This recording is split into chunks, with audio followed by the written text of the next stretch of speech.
Buenas tardes a todos, bienvenidos a Jueves Científico del Instituto de Investigación de Ciencias Biomédicas de la Universidad Ricardo Palma. El día de hoy vamos a tener dos presentaciones, las dos muy interesantes. La primera presentación es la que ustedes pueden ver en pantalla sobre la utilidad clínica del reanálisis de exoma en enfermedades raras. La experiencia peruana presentada por el doctor Hugo Abarca.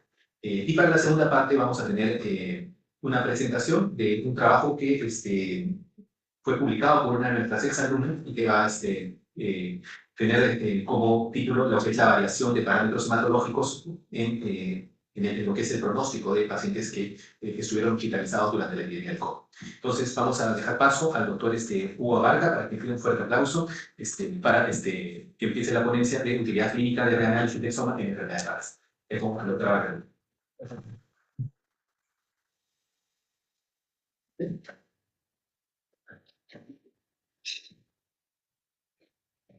Muchas gracias por la presentación. Bien,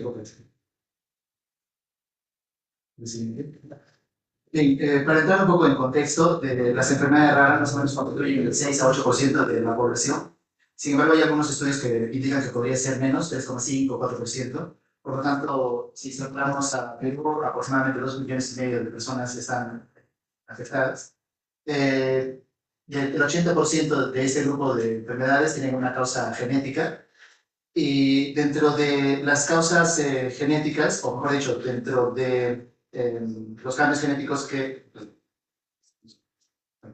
Dentro de los cambios genéticos que existen, que están asociados justamente a estas enfermedades raras, tenemos dos tipos de variantes, ¿no? O cambios en el ADN. Estas son clasificadas como variantes patogénicas o probablemente patogénicas. Es decir, cuando uno solicita una prueba genética para encontrar la etiología, si el resultado nos dice que es patogénico o probablemente patogénico, entonces uno puede deducir que hay una relación causa-efecto.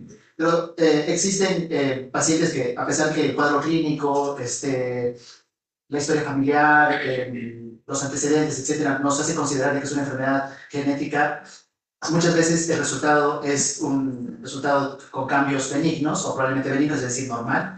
Y de hecho, cuando uno hace estos estudios de genoma, generalmente, o mejor dicho, en un grupo de pacientes, en 30-40% de los pacientes, aparecen cambios que denominamos como variantes inciertas, que la veríamos como BUS, ¿no? ¿Qué significa variantes inciertas? Que no existe en las bases de datos publicadas o de acceso libre, etcétera, que esté relacionado a alguna patología. Entonces, en ese grupo de pacientes lo que uno tiene que hacer, sobre todo entonces las que tienen resultados negativos, o sea, sin cambios que estén relacionados a una enfermedad o variantes inciertas, la idea justamente es hacer un reanálisis de la data en un tiempo prudente que puede ser 1 o 2 años, ¿no?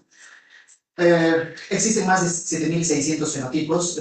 Cuando hablo de fenotipos es específicamente a aquellas enfermedades que se han asociado a un cambio en el ADN, a un gen, ¿no? Y de hecho, lo que se ha publicado a la fecha, existen más de 30.000 variantes que están relacionadas a estos 7.700 fenotipos.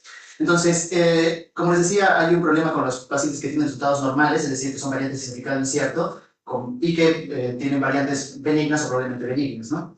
Y lo que ya se ha estudiado en otros lugares es el análisis de la secuenciación de exoma entre cada 6, 12 meses, algunos dicen cada 2 años, y lo que indican es que el promedio de rendimiento que podría mejorar en ese tiempo es de un 11 a 22%. Además de eso, importante la siguiente, por favor. Entonces, por lo tanto, el objetivo de este trabajo fue evaluar la utilidad clínica del reanálisis de secuenciación de exoma en pacientes atendidos en el Instituto Nacional de Salud del Niño, ¿no? Con la finalidad de buscar estas variantes patogénicas o probablemente patogénicas que en el primer análisis no se encontró. La siguiente. Este es un estudio principalmente transversal. Hemos tratado de hacer una exploración analítica, tratando de buscar, digamos, algunas variables si es que nos podría predecir de alguna forma la probabilidad de que el estudio de reanálisis salga positivo. Fueron todos los pacientes menores de 18 años y la data comprendió entre los años 2020 y 2024. Los criterios de inclusión fueron los pacientes con secuenciación de exoma realizado en el Instituto Nacional de Salud del Niño en Breña y aquellos que tenían un reporte final negativo, es decir, en su base de datos, en la data, perdón, eran variantes benignas o probablemente benignas o variantes inciertas, ¿no? Y también pacientes que podrían tener variantes patogénicas o probablemente patogénicas, pero que no estén asociadas al fenotipo. Como este es un estudio que evalúa todos los genes, podríamos encontrar cambios que estén relacionados, por ejemplo, a otro tipo de enfermedades por ejemplo, cáncer hereditario, miocardiopatía, etc. Entonces, a pesar que había un resultado positivo, pero esto es un hallazgo secundario o que en medicina usualmente conocemos como hallazgo incidental. Y los criterios de exclusión fueron los pacientes que en el consentimiento informado solicitaban, indicaban que no querían o no autorizaban, perdón, el uso de la data para hacer investigación. La siguiente. Entonces, el tamaño muestral fue de 1000 pacientes, la siguiente. 1000 muestras analizadas. Las variables fueron la búsqueda de presencia de estas variantes patogénicas o probablemente patogénicas, prácticamente la edad, el sexo. Y si encontramos la enfermedad, el tipo de herencia, hemos utilizado dos plataformas para hacer la secuenciación de exoma, ¿no? Una de ellas es el Ion Torrent, que fue la primera plataforma que utilizamos entre 2020 y 2022, y del 2022-23 hasta el 2024 la plataforma de Illumina. Y también evaluamos los criterios de calidad de las variantes, con cuánta profundidad de lectura se hizo, es una cuestión técnica, la fracción alélica, y un puntaje bayesiano que al momento de tener el programa informático para hacer el análisis nos arrojaba para determinar si había una calidad adecuada, ¿no? La siguiente. Entonces, todos los datos fueron analizados en esta plataforma de Bitgenia y de MG, y se hicieron los filtros de calidad según los criterios de la Asociación Americana de Genética Médica, ¿no? La siguiente. La siguiente. Entonces, dentro del procedimiento de análisis, como comentábamos o adelantábamos hace un momento, eran pacientes que tenían resultados iniciales negativos y utilizamos estos filtros de calidad con esta plataforma de Bitgenia. Y luego, si es que encontrábamos nosotros algún cambio, entrábamos a dos plataformas adicionales para contrastar si el resultado que nos estaba arrojando era cierto. Estas dos plataformas son Franklin y Parson, que es de uso libre. Y bueno, toda esta información, al momento de hacer el análisis estadístico, hicimos un análisis descriptivo, calculamos frecuencias y medianas, calculamos chi cuadrado, etcétera, Fisher, y luego hicimos una regresión de Poisson con varianza robusta, sobre todo para identificar cuáles eran aquellas características clínicas, aquellos fenotipos que de alguna forma podría predecir el hecho de que el resultado del reanálisis salga positivo, ¿no? También tratamos de ver si es que había alguna diferencia de mediana, sobre todo, digamos, del número de características clínicas que tiene un paciente. A estas características se les codifica como un código que se llama HP o Human Phenotype. Y luego hicimos un gráfico de Sankey para ver, digamos, cómo fue la evolución del primer análisis y el último análisis, y posteriormente utilizamos la prueba de McNimer para evaluar si es que el incremento que tuvimos en el resultado fue significativo. La siguiente. Esto fue analizado en STATA, la versión 18, y fue autorizado por el Comité de Ética del Instituto Nacional de Salud. La siguiente, por favor. Entonces, del total de 1000 pacientes, como les ya adelantaba, entre el 2020 y 2022 utilizamos la plataforma Ion Torrent con un programa informático que se llama VariStation. El número de pacientes fue 194. Sin embargo, se perdieron aproximadamente 16 muestras, se perdieron simplemente, y solo nos quedamos con 178, y de esos datos disponibles, los pacientes que tenían resultados negativos, que fueron 134, de esos hicimos el reanálisis con el programa de Bitgenia, ¿no? Acaba de resaltar que este programa, este software, fue adquirido por la universidad, claro, por un tiempo determinado, más o menos año y medio, vamos a poder utilizarlo, o sea, podemos seguir haciendo reanálisis posteriormente. Y de estos encontramos positivos, o sea, en el primer análisis que salieron negativos, 15 pacientes, ¿no? Con variantes patogénicas o probablemente patogénicas. Y utilizando la plataforma Illumina entre el 2022 y 2024, hicimos el reanálisis de todos los pacientes que tenían resultados negativos con la misma plataforma, porque también teníamos acceso por el hospital, y no encontramos variantes asociadas, ¿no? Entonces, todo el análisis que les voy a mostrar es principalmente con la plataforma de Ion Torrent y utilizando Bitgenia, ¿no? Porque es el de la derecha, el gráfico de la derecha, lo hemos excluido para el análisis en sí. Y vamos a explicar, digamos, la razón. La siguiente, por favor. Entonces, la siguiente, la edad, la mediana fue de 8, el rango entre 5 y 13 años aproximadamente, la mayoría fueron de sexo masculino, hay una diferencia estadística. La siguiente, y los fenotipos fueron retraso en el desarrollo psicomotor, discapacidad intelectual, talla baja, microcefalia, convulsiones, manchas, café, olé. El número de fenotipos en total de todos los pacientes, de estos 178, fueron de 299, ¿no? Y la idea entonces fue de esos 299 tratar de identificar cuál de estos fenotipos pueden predecir algún resultado positivo. El siguiente. Luego, lo que hicimos también fue evaluar la procedencia de los pacientes, la mayoría realmente fueron de Lima. y luego seguido por Tumbes, ¿no? De hecho, en la práctica siempre vemos pacientes que vienen del norte, de Piura y de Tumbes, ¿no? Y también del centro del Perú, ¿no? Pero bueno, también la muestra no es grande, tenemos para generalizar la siguiente, ¿no? Y en el gráfico de Sengin, como les decía, entonces en la parte de la izquierda vemos el primer análisis, los resultados que salieron positivos, los que tuvieron variantes patogénicas, perdón, variantes inciertas y los que no se encontró ningún cambio. Y del grupo que era, perdón, que tenían variantes inciertas, 7 salieron positivos en el reanálisis y de los que no en el primer análisis no se encontró ningún cambio, 8 se encontró variantes relacionadas al fenotipo en cuestión, ¿no? En total, por eso que 15 pacientes tenían una variante patogénica o probablemente patogénica. La siguiente. Perdón, puede regresar, ok. Entonces, y lo que hemos encontrado es que el rendimiento asciende de 24,7 a 33,1% y cuando utilizamos la prueba de McNimer fue significativo, ¿no? La siguiente. Tratamos de evaluar el número de fenotipos que tenía cada uno de los pacientes. Si un paciente viene no solamente, por ejemplo, por retraso en el desarrollo, sino, por ejemplo, talla baja, microcefalia, convulsiones, etc., ¿no? Entonces tratamos de ver cuántos fenotipos tenían cada uno de ellos para ver si es que el número de fenotipos podría también, de alguna forma, indicarnos la necesidad de hacer este reanálisis reciente. Pero no hubo diferencia, ¿no? Entonces, en el reanálisis encontramos que el 11,2% tenía variantes patogénicas o probablemente patogénicas, la mayoría eran probablemente patogénicas, 14, y todas estaban ubicadas lógicamente en las regiones exónicas, porque si bien es una secuenciación de exoma, se puede hacer la lectura de regiones intrónicas, pero no de todo el intrón, ¿no? Sino son de regiones muy pequeñitas, ¿no? Pero ningún paciente tenía alguna alteración en estas regiones intrónicas. La mayoría fueron de cambio de sentido y pérdida de sentido en segundo lugar. La siguiente. Y estas fueron las enfermedades relacionadas en digamos, en nuestro nuevo listado, ¿no? La mayoría están relacionadas a retraso en el desarrollo psicomotor, convulsiones, discapacidad intelectual. Incluso hay dos pacientes que tuvieron errores innatos del metabolismo que en un primer análisis no se encontró el cambio genético, ¿no? Como por ejemplo la enfermedad de Menkes o la adrenoleucodistonia. La mayoría fueron enfermedades dominantes autosómicas, de tal forma que estas son muy probablemente de nuevo, no tuvieron la oportunidad de hacer el estudio de los padres, y 2 pacientes la herencia era ligada al cromosoma X, la siguiente.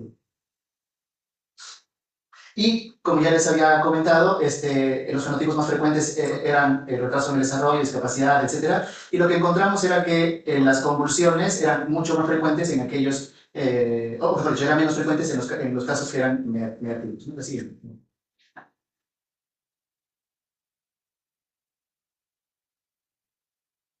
Y al hacer tratamos, al utilizar la versión de Poisson robusta, las convulsiones indicaban de que podría salir el resultado positivo, ¿no? Sin embargo, al hacer el análisis ajustado no se encontró asociación. La siguiente. Entonces, lo publicado, lo que refieren es que entre el 5 y 32% de los reanálisis pueden salir positivos, ¿no? Y nosotros estamos en ese margen, ¿no? 11,2%. Ahora, y esto, bueno, lógicamente cada vez existen estas herramientas que son más accesibles a la población. Sin embargo, existen pruebas que son complementarias actualmente en el mundo, como la secuenciación de genoma o el microarray, con muchas más sondas que pueden determinar, digamos, la causa justamente en aquellos casos negativos, ¿no? Y de hecho, en muchos países, digamos, esa sería la forma de manejo, ¿no? O sea, si sale positivo, si sale negativo, perdón, la secuenciación de exoma, podríamos pasar a una secuenciación de genoma.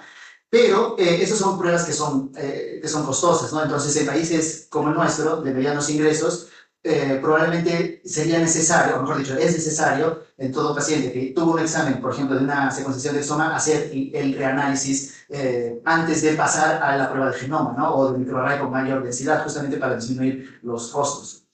Ahora, ¿por qué nosotros probablemente no encontramos resultados positivos cuando hicimos el reanálisis con la plataforma de Illumina, ¿no? Y esto es porque hay un estudio que demuestra que mientras más tiempo pasa el reanálisis, estos exámenes salen positivos. Y acá justamente muestran ellos que en los pacientes que tenían 9 años, desde el análisis inicial, el 18% salía positivo. Pero si es que se hacía el reanálisis en un tiempo muy corto, como por ejemplo 2 años, solamente el 2%, ¿no? Entonces nosotros el reanálisis que hicimos con la plataforma de Illumina fue menos de 2 años, por eso probablemente salió negativo. La siguiente. Y Ahora, ¿por qué uno dice, por qué sale positivo el resultado o sea, ¿por qué no salió positivo en un primer análisis? ¿No? Y esto es porque el número de genes, como ven ustedes, si bien solo tenemos hasta el 2018, el número de genes asociados a enfermedades cada vez va aumentando, ¿no? Y como ya les había comentado, actualmente vamos por los 8.000. Y el número de variantes que se van publicando frecuentemente, eso también es cada vez mayor, ¿no? La siguiente. Hay tres tipos de reanálisis. Uno es el proactivo, es decir, que el laboratorio lo hace de manera rutinaria, ¿no? O sea, todos los pacientes dicen, bueno, vamos a hacer el reanálisis, como lo que hemos hecho en este estudio. El otro es cuando el clínico dice, bueno, ya me entregaste el resultado negativo, pasa un tiempo y le vuelve a pedir al laboratorio, por favor, quiero que vuelvas a hacer el análisis o el análisis de la data. Y el segundo es que la familia solicita, ¿no?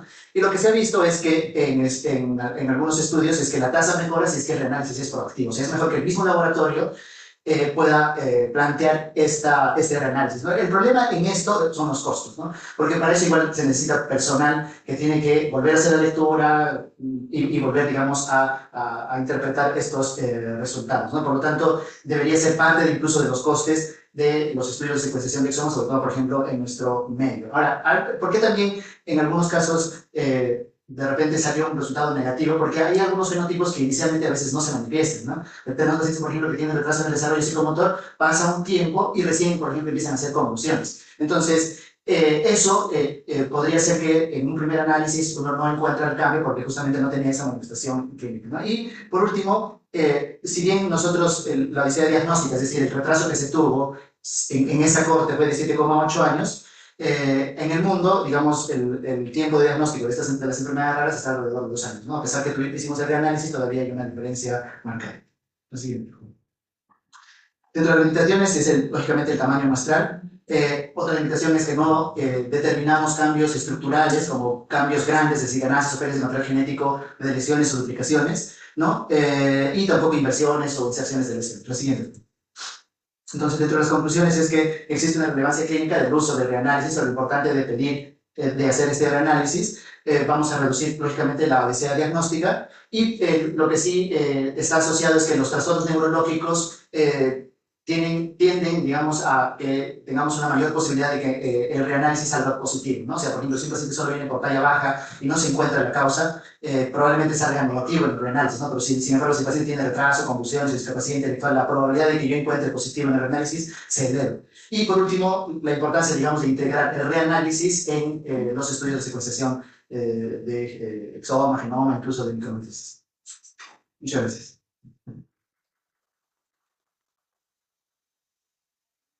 ¿Quieres hacer alguna consulta?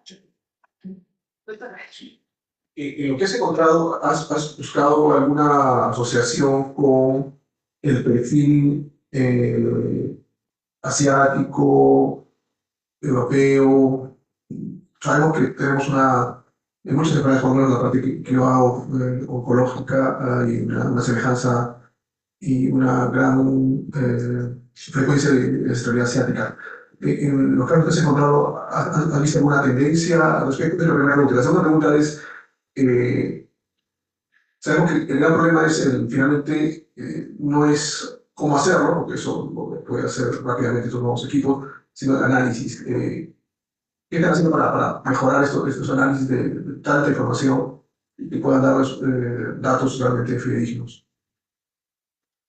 Con relación a la primera pregunta, buen planteamiento en realidad. O sea, no hemos...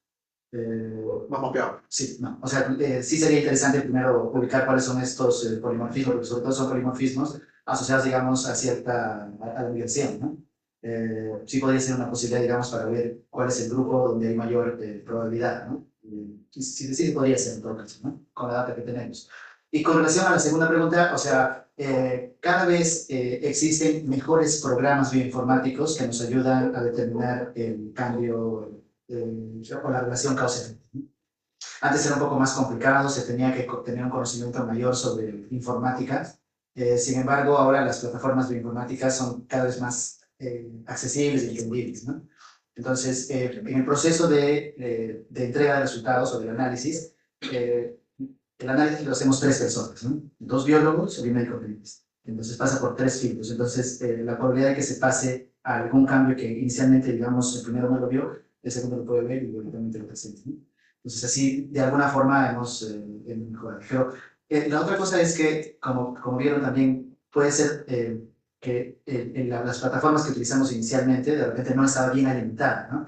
Entonces, eso también es importante. Mientras más data tenga esa plataforma, la probabilidad de que nosotros hagamos la distinción de una variante incierta y que sea una variante de la población, de hecho, también mejor, ¿no? Y también lo que hemos visto es que a medida que hemos ido aumentando el número de secuenciación en el tiempo, hemos ido disminuyendo la cantidad de pacientes que decíamos esto es una variante incierta, porque veíamos un cambio, por ejemplo, en el primer paciente, ¿no? Y decíamos esto es una variante incierta, pero al poco tiempo veíamos otro paciente con otro fenotipo, entonces, y con esa misma variante incierta. Por lo tanto, esa es una variante probablemente benigna o benigna, porque es frecuente en la población. Entonces, eso... Estamos en tu propia librería. Exactamente, exactamente. Estamos armando nuestra propia librería.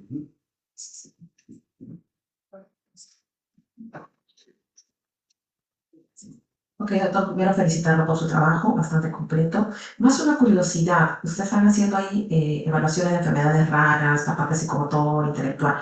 ¿Qué se ha hecho con relación a la parte genética con estos casos de autismo que cada vez aumentan más? ¿Se ha hecho estudios o qué está por hacerse? Gracias. Muchos de los pacientes que tienen discapacidad intelectual se acompañan también de autismo, ¿no? Claro, la lista era mucho más larga porque eran 299 fenotipos y solo presenté 6 los más frecuentes, ¿no? Pero también está autismo. Entonces, si es el trastorno del espectro autista de forma aislada, o sea, sin ninguna otra característica clínica, ya sea talla baja, microcefalia, etcétera, solo autismo, el 50% de los pacientes podemos encontrar un cambio en el genoma, ¿no? Aproximadamente. Sí, pero si eso además se acompaña de discapacidad intelectual, alguna anomalía congénita, el porcentaje puede ser mayor, ¿no? 80, 90%. ¿No? Complementando con otras pruebas, no solo secuenciación, sino micro. Y de hecho, el factor de riesgo asociado a todos estos trastornos del neurodesarrollo, como les mostraba, la mayoría son de herencia dominante y probablemente de nuevo es la edad paterna, ¿no? Mientras más aumentamos en la edad de los varones, el riesgo aumenta de los trastornos. Pero importante incrementar lo que Claro. porque antes no teníamos Claro, porque hay varios, no. Nos hemos acostumbrado ya a identificarlo tan fácilmente que ahora son... Eso es uno, y lo otro es que también la mayoría de la población vamos postergando la paternidad. Entonces, y eso hay un estudio en China y hay otro, me parece que en Europa, que justamente ven la asociación de la edad paterna con trastornos del desarrollo, ¿no? Y ponen puntos de corte entre 25 y 30 años, o sea, ni siquiera mucho más, ¿no? Claro que sí podría ser porque realmente la paternidad... Claro, la paternidad, la mayoría postergamos, tanto ¿no? para hombre y para mujeres. Claro.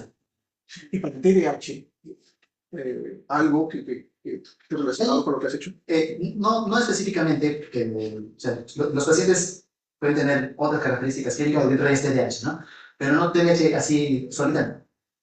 Pero sí hay algunas variantes que son raras, que a veces se puede asociar a TDAH puro, ¿no? Sí hay algunos estudios, más o menos me parece que el 15% del paciente, ¿no? Porque antes decíamos, no, todo seguramente es multifactorial, poligénico, pero ya están haciendo estudios separando solamente TDAH nada más, ¿no? Y ya están encontrando algunas variantes que no son frecuentes, que son raras y que podrían estar asociadas a...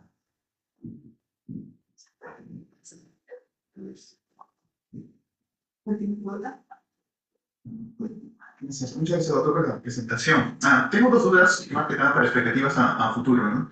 Uno es si en la evaluación que se hizo, sobre todo para la reevaluación, se consideró que parte de ese cambio en el resultado pudo deberse también al cambio de la prueba, ¿no? Al cambio del instrumento.